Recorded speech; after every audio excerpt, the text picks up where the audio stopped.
Barcelona. Ang init. Masakit siya sa mata. At hindi ko makita yung bus station. Good luck sa akin. Good luck din sa kaibigan kong susundo sa akin. Napaka peaceful. Hindi kagaya sa Oslo, napaka-ingay. Napaka-peaceful dito. Hanapin ko muna yung bus. See you later. Bye!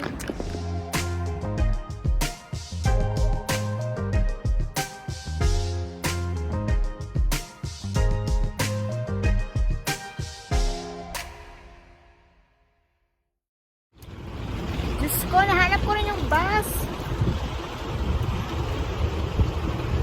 Oh my God! Huwag daw akong bababa. Nandun siya sa last stop. Bumaba ako. Ay, shit. Hala!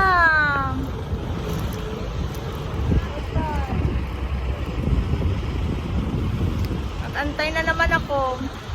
Pakainit talaga, guys. Diyos ko. Philippines feel. Oh, ano daw? Hahanapin ko tuloy siya. Napakabobo ko talaga minsan. I have a short trip kasi dito. So parang 2 nights and 3 days. Kakain ako ng paksiw tsaka ng spaghetti na made Philippine made. Wah, dito talaga ako kakain ng paksiw. Paksiw na galunggong. Wait lang, kapakita ko sa inyo yung view. Maganda talaga.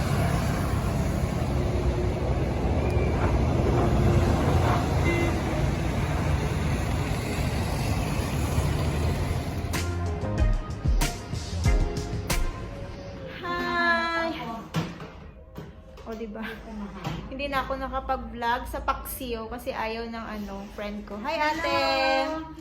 Dahil dyan, magpapa-nail polish. Ay, ano ba to? Acrylic nail polish para. Acrylic gel. Yan. Good for for lifetime. Wah! Yung pinunta ko dito sa Barcelona talaga, guys, kumain lang ng paksiw na isda. At saka magpa-acrylic gel. O, diba? Dumayo ako galing Norway, nagpunta akong Barcelona para lang sa mga to. Kaka-good vibes, diba? Tingnan natin kung anong gagawin ni ate.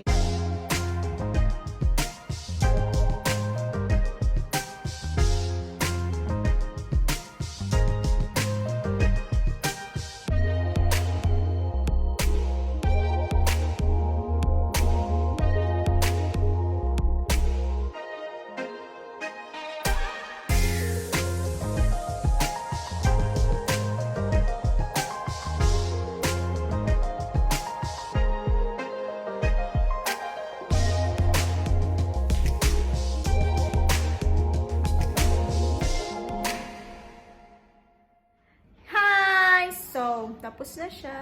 O, diba? Nagpunta lang ako ng Espanya. Bigla nang humaba yung kuko ko. Shit. Ganda ng kuko ko. Kuko ng artista. Kaya, sa mga friends ko na nandito, ay, may friends ba ako dito? Shit, di pala ako friendly. Punta kayo dito sa sa salon. Salon ba tawag dito? Nail salon. Anara Nails. Ang galing ni ate. Parang walang nangyari. Parang minagic niya lang. Promise, I'm back home. Wala na kaming time. Hoy, sumali ka dito. Wala na kaming time para magala. Umuwi na lang kami. And look what we have cooked. Spaghetti with Gusto na pamahal ako sa kabila, bili ko, 250. chicken wings ba to? Yeah. Sa kabila, 1 euro lang. Jollibee. Mas delicioso con queso. Mas sabroso también. Wala wala tayong keso. Nakalimutan Mahirap ko. tayo. Ano ka ba? Mura lang dito yung mga queso. Wala. Sa Pilipinas lang naman yan dito. Pantay-pantay yung mga tao dito. Egg and cheese. Shit, na-miss ko to guys. Spaghetti. Kain tayo. Let's eat. Feeling ko tuloy na sa Jollibee na ako. Kaka-good vibes talaga dito sa Spain. Sana tumaba na ako dito, di ba? Sali ka na! Hi guys! So, good morning. This is my second day here in Barcelona and nandito ako ngayon sa kinuha kong para siyang hostel. Hindi ko alam, pero the room is good for 6 and super mura niya. Iba-iba yung mga kasama mo. So, ako, yung mga kasama ko actually is puro boys. So, pero ano naman sila, behave. I'm gonna show you. So it looks like this. Maliit lang siya na may 3 na double bed. Yan. And this is what it looks like outside. Ito pala yung susi niya, guys. Yan. So, it's Hello BCN Hotel dito sa Barcelona. Tapos yung toilet niya, common din, doon sa labas. Lalabas ka. Tapos, syempre, doon ka na magbibihis. Kasi, hindi pwede dito, puro mga lalaki kasama. So, pag maliligo ka or mag-aayos, doon sa labas, magbibihis lahat. And, pag pupunta ka dito, and dito ka magstay, you need to have your own towel. Yan siya. So, kung mag-isa ka lang, or marami nga rin dito mga couple, mga backpackers. Kung gusto mo ng pangmatagalang bakasyon, and hindi ka naman maarte, pwede na. Hi guys! So, I'm finally ready for the day. And, yung weather dito sa sa Spain, siya, jacket now, regret later. Ganun. Kaya, hanapin ko na yung bus station ulit. Punta na ako dun sa city. See you!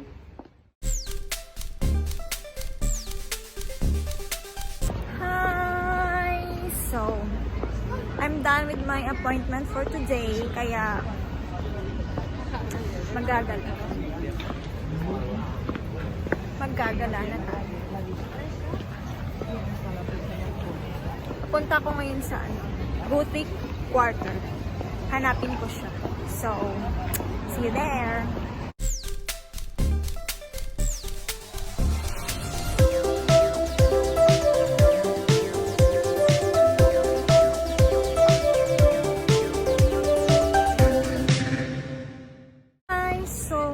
Hindi pa ako nakakarating sa Gothic, pero may nakakita akong magandang place dito.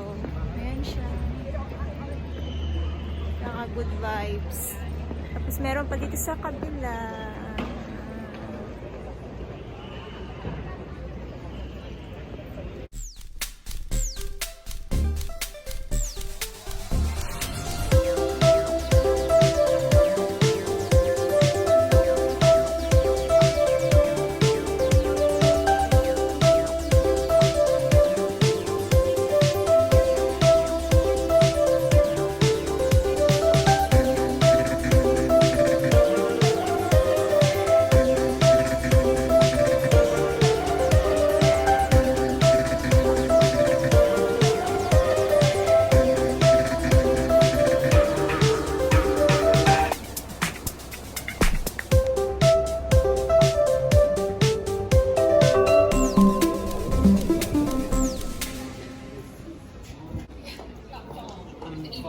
Hanap ko na siya, guys. Umikot pa ako ng mahaba. Andito lang pala sa harapan ko. Ito na siya. Kasi itong Gothic quarter is the, what you call this, spiritual and secular center ng city. So, let's see.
Nilubugan na tayo ng araw. Pero nakikita ko na siya.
So, gumanda na siya guys from last time na pumunta kami, last 2018. Meron pang mga ano dito, sidewalk vendors.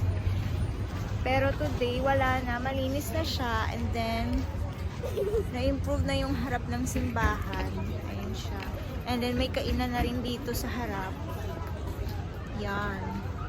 Ibang-iba na siya from last time na pumunta kami dito. So, nakakatuwa lang na alam mo yun, shit, naiiyak ako. Nandito ulit ako. Hindi ko akalain na makakabalik ako.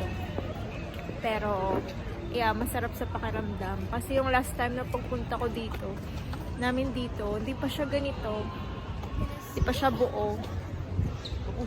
Kagaya niyan.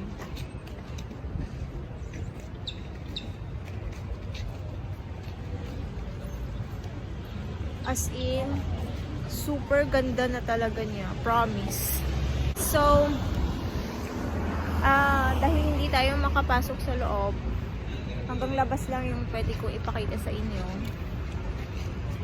Ayan siya. Pero for sure, mas maganda pa siya sa loob. So, palubat na ako. And, meron pa kaming pupuntahan mamaya na dancing lights, something, fountain. So, kapag kinaya pa ng battery ng cellphone ko, itutour ko rin kayo doon. And, see you there. Pag hindi na, this is my last day here. No, this is my second day. And tomorrow, uuwi na ako. So, see ya! See ya in Norway. So, going home na. Pauwi na ako.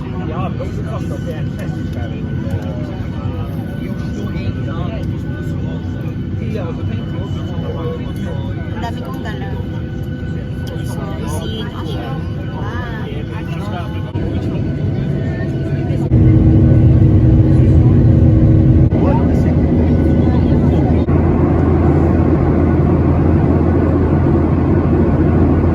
Finally, I'm home sa wakas. Ang daming nangyari from Barcelona going home, pero wag na nating i-details yan. Kasi masaya ako sa mga dala ko galing Barcelona. Feeling ko bumalik lang ako galing bahay. Yung alam mo yung pagpunta mo, walang laman yung bag mo, pagbalik mo ang daming laman.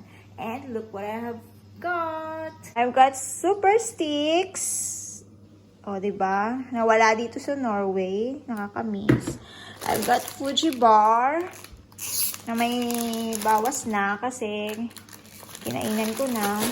And I've got spaghetti na lutong bahay. Ay, ano ba ito? Luto ng friend ko. Ayan, di ba? Talagang dinala ko galing Barcelona. And paksiw. Yan. Parang walang paksiw dito sa sa Norway. Yan siya. Nakaka-good vibes. Super natuwa ako. Shout out sa friend ko, si Sarah.